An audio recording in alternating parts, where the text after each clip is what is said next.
네, 여러분 안녕하십니까? 4월 8일 화요일입니다. 박명석입니다. 3일 연속 폭락은 솔직히 너무한 거죠.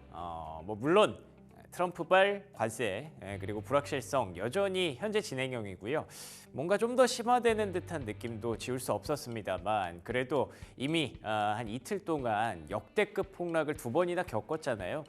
그리고 나니까 오늘은 조금 한숨 돌리게 해주는 것 같습니다.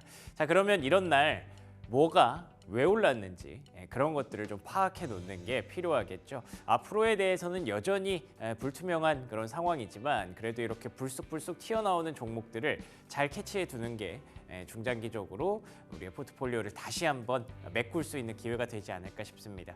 자, 브리핑 뉴욕 시작합니다. 3대 지수 마감 상황 보시면요. 오랜만에 보는 빨간색이 조금씩 들어가고 있습니다. 다우지수 0.9% 하락했습니다만 나스닥 지수가 장하네요. 상승으로 마감을 했습니다. 밑에 보시는 것처럼 엔비디아의 강세가 주요했습니다. 뿐만 아니라 팔란티어 5% 넘게 상승하면서 엔비디아 팔란티어만 봐도 어떤 종목이 나스닥을 어떤 섹터가 나스닥을 반등시켰는지 여러분들 충분히 캐치가 되실 것 같은데요. 잠시 후에 종목 맵에서 다시 한번 확인해 보고요. 여전히 테슬라는 좀 부침이 이어지는 가운데 S&P 500 지수 약보합권에서 마감이 됐습니다. 그래도 그 폭력적인 숫자들 막 5.9, 5.8 이런 숫자보다가 확실히 좀 시장이 안정을 찾는 듯한 그런 분위기죠. 자, 종목 맵 한번 볼까요? 진짜 오랜만에 초록색이 조금씩 들어오고 있습니다. 근데 보시는 것처럼 엔비디아, 브로드컴, 아마존, 구글, 메타, AI 플랫폼 이쪽에서 그리고 반도체 쪽에서 확실히 좀 흐름이 나왔던 게 굉장히 좀 고무적이었다라고 느껴집니다. 팔란티어, 크라우드 스트라이크, 그리고 서비스나우, 심지어 마이크론 테크놀로지까지 반도체 AI 섹터 전반적으로 참 해주네요. 역할을 해줍니다. 그리고 아래쪽에 이제 금융주도 살짝 올라오는 걸 보면 우리가 좀 과도하게 시장에 접근을 했었나라는 생각을 하게는 하는데 근데 뭐 전반적으로 분위기가 여전히 안 좋으니까 그에 대한 확신은 아직 부족하죠. 다음 장 넘겨주시면 엔비디아가 상승했던 걸 두고 그러니까 테크스탁 기술주가 상승했던 걸 두고 휩소라는 표현을 쓰더라고요. 휩소라는 게 이제 굉장히 예리한 그 톱날이라고 하나요?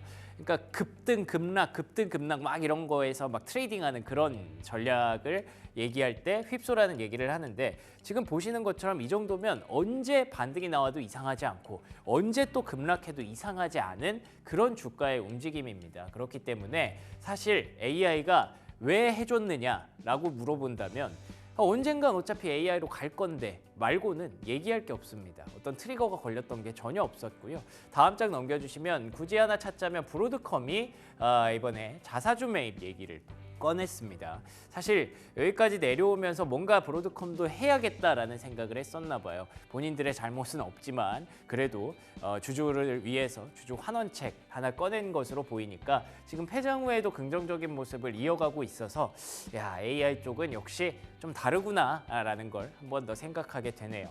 자, 그리고 다음 장 넘겨주시면 리바이스 아시는 것처럼 이제 청바지 파는 그 기업이 패장 후에 시간에 상승하고 있습니다. 배경은 실적이 나쁘지 않았기 때문인데요.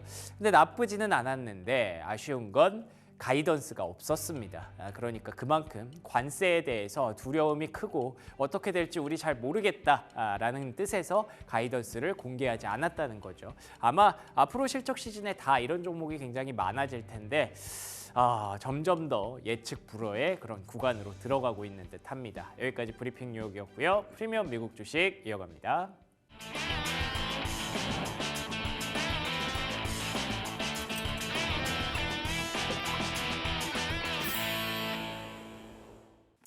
프리미엄 미국 주식 들어왔습니다. 화요일 시간 함께하는 그레너리 투자자문 이완수 대표 모셨습니다. 안녕하십니까? 네, 안녕하십니까? 네, 반갑습니다.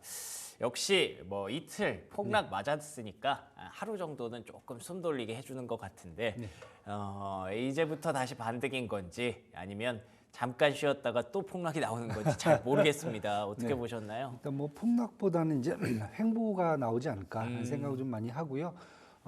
지금 S&P라든지 나스닥 같은 경우 연초 대비해서 지금 한 마이너스 14%, 그다음에 마이너스 19% 이제 현재 급락을 지금 기록했고요. 최근 1년치 어떤 수익률은 다 반납을 했습니다. 예, 그러다 보니까 뭐 기술적으로 보면 사실 뭐 이평선들 다 역배열돼 있고요. 그래서 어제 같은 경우에는 다른 것보다 뭐 뉴스에 좀 약간 시장이 휘둘리긴 했어요. 도중에 중국을 제외한 나머지 국가들에 대해서 뭐 90일 동안 관세 유예를 하겠다라는 이런 소문이 나면서 나스닥이 10% 이상 올라가는 모습도 맞아요. 보였었거든요. 급반등이 나왔었죠. 네, 근데 네. 백악관이 다시 이제 이거에 대해서 부정을 했고요. 그다음에 중국이 이제 마찬가지로 10일부터 미국에 산 제품에 대해서 34% 관세 부과를 시작을 하거든요. 그래서 트럼프 대통령이 9일까지 이를 취소하지 않으면은 50%의 관세를 또 부과하겠다 지금 이렇게 지금 얘기를 하고 있어갖고 아마 관세에 대한 여파는 당분간 더 지속될 수 있다 이렇게 지금 보여지고요. 그래서 저는 어제 같은 경우에는 그냥 다른 것보다 업종별 보시면 이제 뭐 엔비디아, 메타, 아마존, 뭐 HP 엔터프라이즈, 아이언큐 그다음에 콘스텔레이션 에너지까지 결국 IT하고 기술주들이 이제 해준 게 사실은 다른 업종보다 사실 많이 하락폭이 크거든요, 사실. 그래서 그리고 그런 거구나. 또 저평가됐다라고 생각할 정도로 이미 밸류에이션 수준보다 주가가 더 밑으로 더 내려와 있기 때문에 예. 저가 매수를 하고 있는 그런 모습이라고 좀 보여지고요. 그래서 지금 추세 현황을 본다면 일단은 시장에서 가장 큰 것은 이제 스태그플레이션에 대한 우려예요. 그게 미국뿐만 아니라 지금 글로벌까지 지금 얘기가 나오고 있고요. 두 번째는 연준의 기준금리 인하 가능성이 좀 확대가 됐어요. 사실 패드워치에서 5월 7일 날 있을 연준의 이제 기준금리 인하 가능성을 한 40%까지 높였습니다. 그리고 이제 이번 주 금요일부터 이제 1분기 실적 발표가 본격화되거든요. 특히 대형 금융주를 중심으로 좀 나오는데 실적은 되게 좋을 걸로 지금 예상이 되고 있어요. 그러나 지금 현재 악재에 좀 묻혀 있기 때문에 금융주 같은 경우는 사실 오늘 시장 마친 거 보면은 조금 좀 상승 쪽으로 좀 무게가 좀 그러게요. 잡혀 있어요. 그래서 예. 이런 것까지 감안하셔야 될 것 같고요. 국채 금리가 갑자기 또 급등을 했어요. 사실 시장에서 봤을 때는 스태그플레이션이면 향후 기준금리 인하 가능성도 높아지고 있다 그러면은 더 내려가야죠. 내려가야 되는데 예. 어제 같은 경우는 사실 시장에서 기대를 했던 게 뭐냐면은 연준이 이 정도쯤 됐으면은 이제 한마디 해야 되는 게 아닌가. 적당히 좀 나와줘야 된다. 파월 의장의 이제 푸시 좀 나와줘야 되는데 예. 어제도 얘기가 없었어요. 그렇죠. 그러다 보니까 시장에서는 계속 그러면 파월 의장은 지켜만 보겠다는 건가? 이거에 대한 의구심. 그렇다 보면 기준금리가 이렇게 되면 또 안 내려갈 수도 있을 것 같은데. 그렇죠. 이런 부분들이 어제 좀 심리적으로 작용을 했기 때문에 제가 보기에는 좀 파월 의장이 이제 다른 것보다 좀 지난번 같이 기준금리 인하와 마찬가지로 좀 한번 또 해줘야 되는 그런 상황이 온 게 아닌가. 여기에 지금 트럼프 대통령은 약간 사실 좀 목이 말라 있죠. 그렇죠. 사실은. 그래서 예. 이런 부분까지 본다라고 하면은 저는 일단은 지금 시장 자체가 미국뿐만 아니라 글로벌 증시 전체에 대해서 지금 유동성을 확보하는 그러한 시간이기 때문에 시장이 갑자기 뭐 급등을 한다 이렇다기보다는 좀 횡보를 하면서 S&P 같은 경우는 이제 폭락전이 한 5,500선이었거든요. 예. 요 선까지는 이제 천천히 좀 회복을 하지 않겠는가, 오. 그 갭은 메꿔주지 않겠는가. 그 다음에 나스닥도 마찬가지로 폭락전이 사실 18,000 정도였거든요. 이 정도 갭은 이제 시간을 갖고 좀 메꿔주지 않을까 이렇게 지금 보고 있습니다. 알겠습니다. 그래서 결국 관세와 관련된 이슈를 계속 좀 우리가 들여다봐야 될 것 같은데 간밤에 나왔던 이슈를 크게 정리해보자면 결국 둘 중 하나인 것 같아요. 첫 번째는 중국에 대한 어떤 50% 추가 관세 이야기. 반대로 중국 제외하고 다른 나라들은 협상의 여지를 좀 열어둔 것. 그래서 이게 사실 어제 같은 경우에는 아시아 증시에 블랙먼데이로 작용을 했는데 오늘은 그러면 뭐 중국만 빠지고 뭐 이렇게 될까요? 어떻게 보세요? 그렇지는 않을 것 같고요. 일단 관세 정책은 계속 밀어붙인다 이렇게 지금 본인들이 얘기하고 있는데 이제 문제는 그 안에서 지금 내부 균열이 있다는 거죠. 그래서 저희가 이제 잘 생각해 보시면은 이렇게 좀 보시면 될 것 같아요. 트럼프 행정부 입장에서는 사실 상호관세 부과가 이제 뭐 일반 관세는 4월 5일 날 이제 부과가 시작됐고요. 그다음에 예. 상호관세는 4월 10일부터 지금 시행이 되잖아요. 네. 그러다 보니까 트럼프 행정부 입장에서는 아니 지금 시작도 안 했는데 왜 이렇게 호들갑이냐. 그러니까 쉽게 해서 정책적 효과라든지 그다음에 이것들이 경기 지표에 반영되는데 시간이 필요하다. 그때까지 좀 기다려라. 이런 입장이고요. 그 안에서 이제 좀 마음이 조급해진 이제 일론 머스크 같은 경우에는 맞아요. 이제 피터 나바로 같은 이제 그 관세 스승 이분을 이제 지금 이제 공략을 하고 있는 거고요. 아, 이게 아닐 수 있다. 물론 뭐 일부에서는 지금 백악관을 탈출하기 위한 뭔가 이제 밑밥을 던지는 게 아닌가. 그래 보여요. 자꾸 선 긋는 것 같아요. 예, 선을 긋고 네. 지금 나가려고 하는 게 아닌가. 그래서 자기는 이쪽이 이제 국민의 편에 서겠다, 뭐 소비자 편에 서겠다 이런 얘기가 또 하고 있고 하고 그다음에 피터 나바로 같은 경우에는 이런 얘기를 하고 있어요. 지금 이제 시작됐고 문제는 우리가 관세를 부과한다고 해서 과연 이 국내에서 물건값이 오를까? 왜냐하면 이제 수출하는 국가들이 이제 여러 가지 방법을 취한다는 거죠. 특히 뭐냐면은 기업들이 자기들의 이윤을 좀 많이 깎을 수 있다. 왜냐하면 보통 이윤율이 한 20-30% 이상 나오거든요. 그러면은 관세 부과하는 걸 감안해서 자기 이윤을 깎고 그다음에 해당 국가가 정부 보조금도 지급해 줄 수 있고 환율도 약세로 전환시켰고 로컬 통화도 그래서 결국은 미국에 들어오는 제품들의 가격은 그렇게 큰 변화가 없을 거다. 이런 전망이 하나가 지금 얘기를 하고 있고요. 이러다 보면은 큰 문제가 안 될 수 있는데. 그다음에 두 번째는 예, 지금 보시면은 중요한 게 멕시코하고 결국 캐나다는 계속 유예예요. 4월 2일 날 상호관세 부과해서 빠져버렸어요. 그러니까 3월 4일 날 4월 2일까지 유예한다고 해놓고 결국 4월 1일에 다 빠져버렸어요. 예. 그렇다 보면은 전체 수입의 30%가 넘게 차지하는 멕시코와 캐나다 쪽은 지금 관세가 유예가 됐단 말이에요. 이렇다 보면은 미국에 지금 끼친 영향력이 그만큼 줄어들 수 있다는 거죠. 그럼 결국 하나 남은 것은 EU하고 중국이란 문제거든요. 그렇죠. 그렇다 보면은 지금 이제 피터 나바로 이제 그 일본 같은 경우에 보좌관 같은 경우에도 그 얘기를 계속 하는 겁니다. 생각보다 인플레이션이 안 오를 수 있다.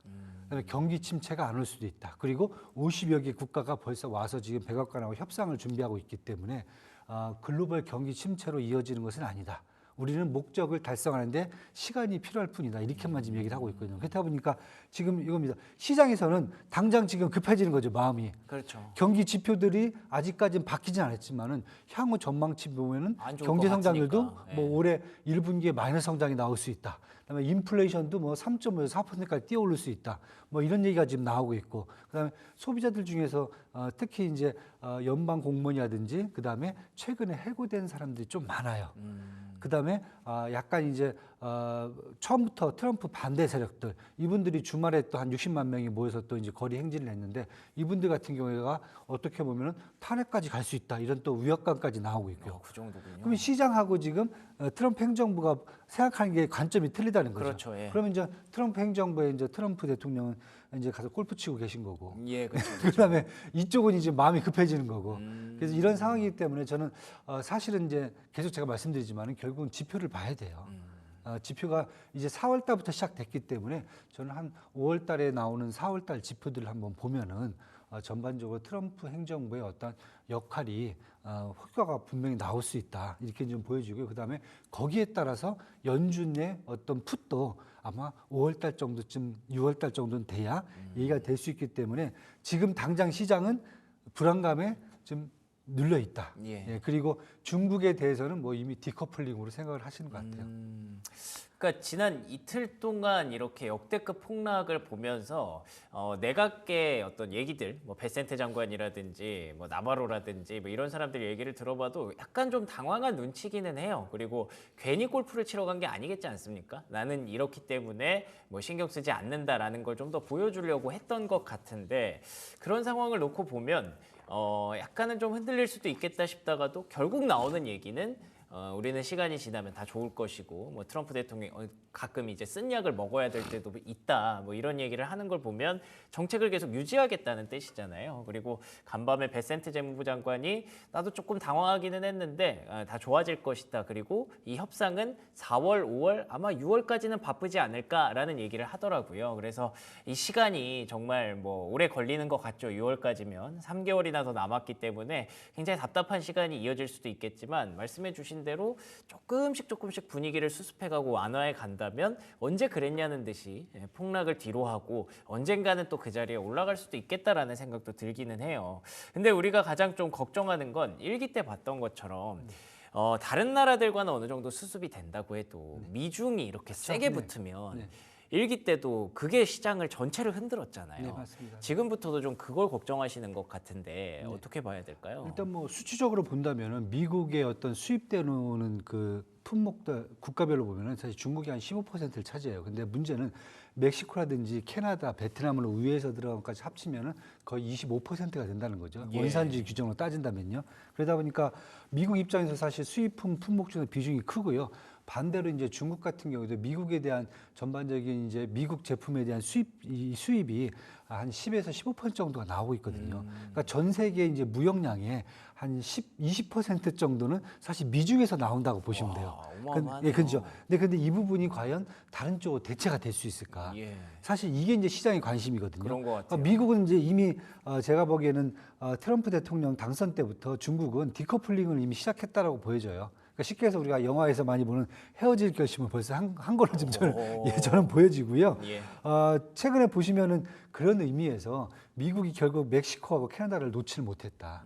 왜냐하면 전에 이제 나프타가 이제 트럼프 일기 때 USMCA죠, US 멕시코 캐나다 어그리먼트로 사실 바꿔놓으면서 예. 자기의 치적 중에 하나였어요, 사실 그거. 뭐 사실 뭐 큰 건 아니었는데. 근데 그걸 사실 깬다는 게 더 웃긴 거잖아요. 그렇죠. 그러다 보니까 결국 캐나다하고 멕시코는 자기가 붙잡고 가야 된다. 이렇게 동맹을 지금 만들기 우군으로 위해서 남겨놔야 그렇죠. 우군 되죠. 남겨야 된다는 예. 게 지금 눈에 보이는 것 같고, 그러면서 자꾸 멕시코 대통령을 칭찬하면서 계속 관세 유예를 주고 결국 거기다가 은근슬쩍 캐나다 껴갖고 지금 관세 유예를 주고 있거든요. 이렇게 되고 있고 좀 반대로 지금 중국하고 EU는 결국 다시 일기 때와 마찬가지로 동맹 쪽으로 지금 또 바뀌지 않는가.